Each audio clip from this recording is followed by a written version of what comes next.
Breaking news, Kimi, tuluyan ng binura sa isipan, si Sian.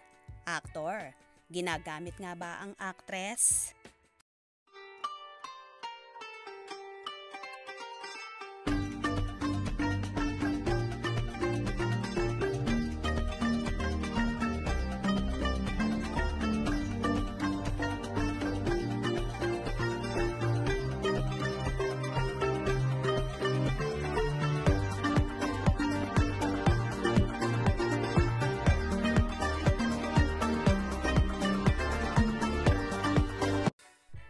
May posted photos ang TV host actress na si Kim Chiu noong Kapaskuhan. Sa larawan ay makikita siyang nag-i-enjoy sa stunning resort. Base sa caption ni Kim, the lovely snapshots were captured on Christmas Day. Kasama ang pamilya sa Balesen Island, nag-celebrate ng Christmas ang pamilya ni Kim. Pawang positibong komento naman ang mga mababasa sa comment section ng Instagram ni Kimi. All I want for Christmas is you. Love you at Chinita Princess. Napahappy mo ako.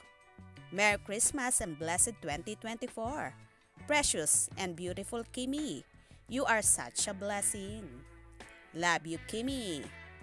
Sadyang burado na nga sa isipan ni Kim ang pangalan ng ex-boyfriend na si Sian Lim. Walang pagbati ng Merry Christmas mula sa aktres at hindi rin ito itinagman lang ang name ni Sian para batiin. Samantala kung kailan hiwalay na, tsaka ang post ni Sian na mga throwback photos nila ni Kim. Naloloka tuloy ang mga netizens sa motibo ni Sian dahil bakit daw ngayon ito parang nagsisisi at kontodo post ng mga pictures nila ng ex-girlfriend. Samantalang hindi nga ito nagsalita noong mainit na bulong-bulungan ang hiwalayan nila ni Chinita Princess. Feeling tuloy ng iba, ginagamit lang ni Sian ang mga pictures nila ni Kim para makakuha ng mga likes at followers sa Facebook at Instagram. Well, kung ano mang motibo ni Sian sa mga larawang ipinosti niya ay hindi natin alam.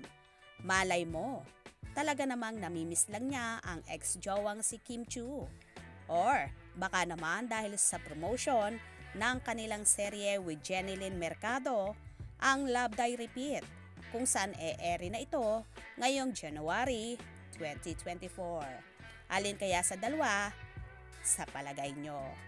Kaya naman tumutok at wag na wag pahuhuli sa mga maiinit na kaganapan. Anong inyong magiging reaction sa bidyong ito? Comment below.